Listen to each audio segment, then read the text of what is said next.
ये मेरी स्टडीज़ में बहुत हेल्प करा, क्योंकि जब आप छोटे रहते हैं, बचपन में जब आप रहते हैं, जब आप पढ़ते रहते हैं, स्टूडेंट रहते हैं, तब ध्यान करने से क्या है, आपका पढ़ाई में मन कंसंट्रेशन बढ़ जाता है, आपके अंदर आप फोकस्ड हो जाते हैं और आपकी मेमोरी शार्प होती है और आपके अंदर एक पॉजिटिव वाइब्रेशन डेवलप होती है। आपका मतलब बाहर कुछ भी चेंज नहीं होता, विद इन योर सेल्फ जो भी चेंज होता है हमारे भीतर से ही चेंज होता है। तो ध्यान से मतलब मुझे तो लाइफ में बहुत फ़ायदा हुआ है। एक बार मतलब आप मंत्र जाप, पूजा पाठ, बाकी सब चीज़ें ना करें, लेकिन ध्यान ज़रूर करें, सबके सब।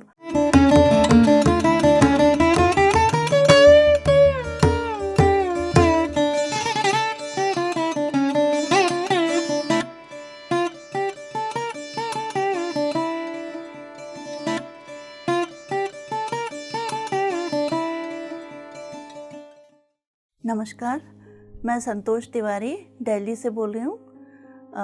आप सभी को मेरा नमस्कार। और मैं ध्यान के बारे में अपने एक्सपीरियंस शेयर करना चाहती हूँ। मैंने ध्यान बचपन इन द सेंस मैं जब 10-11 साल की थी तब से मैंने स्टार्ट करा ध्यान करना, और उस समय इतना डीपली नहीं मालूम था कि ध्यान का अर्थ क्या होता है। तो मेरे पापा ले गए मुझे और मेरे भाई बहन को, हम लोग तीनों भाई बहन गए थे। वहाँ पे हम लोग को एक ध्यान की प्रैक्टिस कराई गई, किस तरीके से बैठना है, ये ज्ञान मुद्रा सिखाई गई, इस मुद्रा में बैठना है और आपके जो भी विचार आ रहे हैं आने दीजिए, सहज में आने दीजिए सारे विचार। उसके बाद फिर आप उनको मतलब ज़बरदस्ती रोकने की भी कोशिश मत करिए, बस इसमें ये है कि आँखें नहीं खोलना है, आँखें बंद करना है और आप ये मुद्रा ज्ञान मुद्रा में बैठिए और लेग क्रॉस करिए और जितनी देर बैठ सकते हैं। उस समय हम लोग बच्चे थे तो ज़्यादा कंपल्शन नहीं था कि आपको आधा घंटा बैठना है, 1 घंटा बैठना है, ऐसा उन्होंने सहज में ये मतलब ये हम लोग पर छोड़ दिया कि कितनी देर तक बैठना है। तो मेरा उस समय ध्यान 35 मिनट लग गया था। तो वहाँ जो लोग थे ऑब्ज़र्व कर रहे थे, वो लोग खुश हुए कि अच्छी बात है, अभी इतनी सी उम्र में अच्छा से ध्यान लग गया ऐसे करके। तो दे एनकरेज्ड अस, हमको एनकरेज किया कि इसकी प्रैक्टिस रोज़ करो।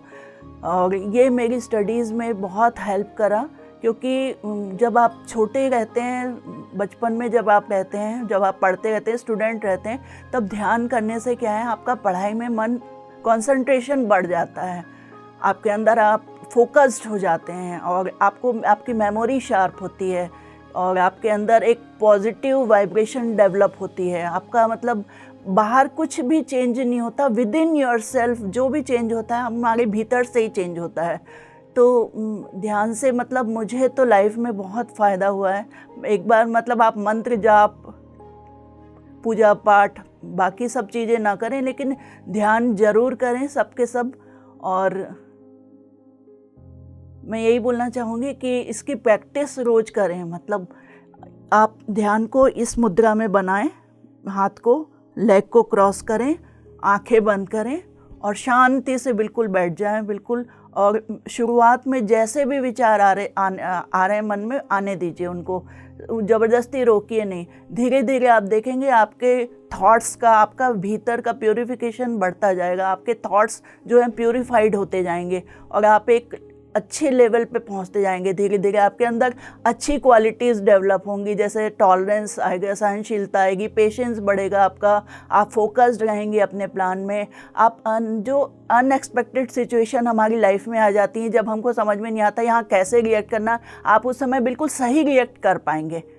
मतलब आपको उसमें एफर्ट करने की ज़रूरत नहीं पड़ेगी कि मुझे ये सोच के ऐसा बोलना है वैसा बोलना। आप बिल्कुल सही तरीके से आप बात कर पाएंगे जो भी होगा। और एंगर मैनेजमेंट बहुत अच्छे से वर्क करता है ध्यान यहाँ, क्योंकि आपका जो गुस्सा है वो कंट्रोल होगा। सबसे पहले आप जो ध्यान की अगर आप अच्छी अवस्था में पहुँचते जाएंगे जैसे जैसे, आप तब देखेंगे कि आपके अंदर डिवाइन क्वालिटीज़ आपके भीतर डेवलप होनी शुरू हो जाएंगी। आप क्षमा करना शुरू करेंगे, फॉरगिवनेस आएगी आपके भीतर, पेशेंस आएगा आपके अंदर। आप you have to be very focused, आप फोकस रहेंगे बिल्कुल अपने प्लान पर जो भी हैं, और आपके दिमाग में बहुत अच्छे विचार आएंगे। बहुत सारी सिचुएशन ऐसी होती हैं जब हम लाइफ में उनका हल ढूंढते हैं, जब आप ध्यान करने बैठेंगे तो आपके अंदर उनका हल अपने आप आता जाएगा, विचार आते जाएंगे वैसे आपको, और आपका माइंड और क्रिएटिव बनेगा।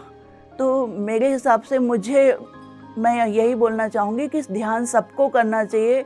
भले ही आप उसकी 15 मिनट की प्रैक्टिस से शुरुआत करिए और फिर धीरे धीरे आगे बढ़ाते जाइए, आधा घंटा तक बढ़ाइए। आप जैसे 1 घंटा करते तो आधा घंटा मॉर्निंग में कर लीजिए, आधा घंटा इवनिंग में कर लीजिए, या 3 टाइम करना है जैसे तो आधा घंटा करके करिए। फिर उसके बाद अगर कई बार ऐसी स्टेट में हम पहुंच जाते हैं कि हमको टाइम देखने की ज़रूरत नहीं पड़ती, ध्यान अपने आप लगना शुरू हो जाता है, तो वो एक बहुत अच्छी स्टेज में हम आ जाते हैं। तो मैं सबसे यही बोलना चाहूँगी कि ध्यान ज़रूर करिए आप लोग। ध्यान में आप अपनी प्रेयर भी कर सकते हैं, जो मन में विचार आ रहे हैं आपके, जैसा जो भी प्रॉब्लम चल रही है उसका हल जानना है, जो आप जिनको भी मानते हैं उनसे प्रेयर भी कर सकते हैं आप। लेकिन ज़बरदस्ती थॉट्स को मत रुकिए स्टार्टिंग में, और फिर उसके बाद आप अपना ध्यान सांसों में लगाइए, धीरे धीरे सांस आ रही है जा रही है। और मेरे हिसाब से संगीत में जो ध्यान होता है, जो म्यूज़िकल मेडिटेशन, वो भी बहुत वर्क करता है। उसमें क्या होता है, आपका ध्यान भटकता नहीं है। म्यूज़िक चल रहा है, आप सुन रहे हैं, सूदिंग म्यूज़िक है जैसे कॉल ऑफ द वैली, ये म्यूज़िक रिकॉर्ड्स वगैरह जब चलेंगे, संतूर है, सितार है, ये इनके साथ आप जब आप ध्यान करने लगेंगे तो आपको एक नई एनर्जी मिलेगी। आपका ध्यान भटकेगा नहीं, इधर उधर विचार नहीं भटकेंगे, आप फोकस्ड रहेंगे। तो मेरी सबसे यही विनती है, यही गुजारिश है, ध्यान करिए, आपके जीवन में संयम आएगा, आप एक क्वालिटी लाइफ जी पाएंगे, आपके अंदर डिवाइन क्वालिटीज़ डेवलप होगी और आपको बहुत सारी परेशानियों का हल अपने आप ही मिलता जाएगा। आप टोटली ट्रांसफॉर्म हो जाएंगे। हमारे शास्त्रों में भी जो लिखा है कि भोजन एक सात्विक होता है, एक तामसिक होता है, ऐसा। तो जो मांसाहार है, जिसमें मटन, चिकन जो भी आता है, मतलब मांसाहार जितना भी है, एक तो ये सबसे पहले कि जीव हत्या होती है, उसके बाद फिर मांसाहार हमारे तो हम खाते हैं जो भी है, मतलब I am saying in general. तो आप किसी जीव की हत्या करके उसको तड़पा कर उसका मांस ये खाकर या भोजन उसको मतलब रेलिश कैसे कर सकते हैं, ये सबसे पहले तो हमारी खुद की कॉन्शियस ये अलाउ नहीं करती है। फिर चलिए जो खाता है, तो जो ये इस टाइप के मांसाहार हैं उसमें क्या होता है कि उसमें तामसिक गुण ज़्यादा होते हैं, तो तामसिक गुण आदमी को पतन की ओर ले जाते हैं, गलत राह पे आदमी चलता है, उसकी नेगेटिव थिंकिंग होती जाती है, मतलब वाइल्ड की तरफ मतलब जाने लगता है वो। और सात्विक भोजन खाने से, जैसा जो भी हम अपना जो शाकाहार जो खाते हैं उसको खाने से हमारी थॉट्स शुद्ध होती है, प्योरीफाई होती है, कहते हैं ना जैसा अन्न वैसा मन, तो ये फ़र्क है दोनों में। तो मैं तो सबसे रिक्वेस्ट करूँगी कि मांसाहार का सेवन आज से ही बंद कर दीजिए। प्रोटीन के और भी ये बहुत रिच सोर्सेज हैं, जैसे दालें हैं, सोयाबीन है, दूध है, बहुत सारे और रिच सोर्सेज हैं, आप उनका सेवन करिए, फ्रूट्स खाइए, सलाद खाइए, लेकिन मांसाहार मत खाइए, क्योंकि हम किसी भी जीव को तड़पा कर उसकी हत्या करके और फिर उसके मांस को कभी रेलिश नहीं कर सकते, क्योंकि उसके अंदर से भी एक वेव निकलती है। जब उसको मारा गया होता है वो भी एक बहुत दुखी अवस्था में रहता है, तो वो उसकी जो वेव्स निकलती है वहाँ से वो हमको लगती है। इसलिए मैं आपसे सबसे ये रिक्वेस्ट करूँगी कि मांसाहार का सेवन बिल्कुल ना करें, शाकाहारी बने।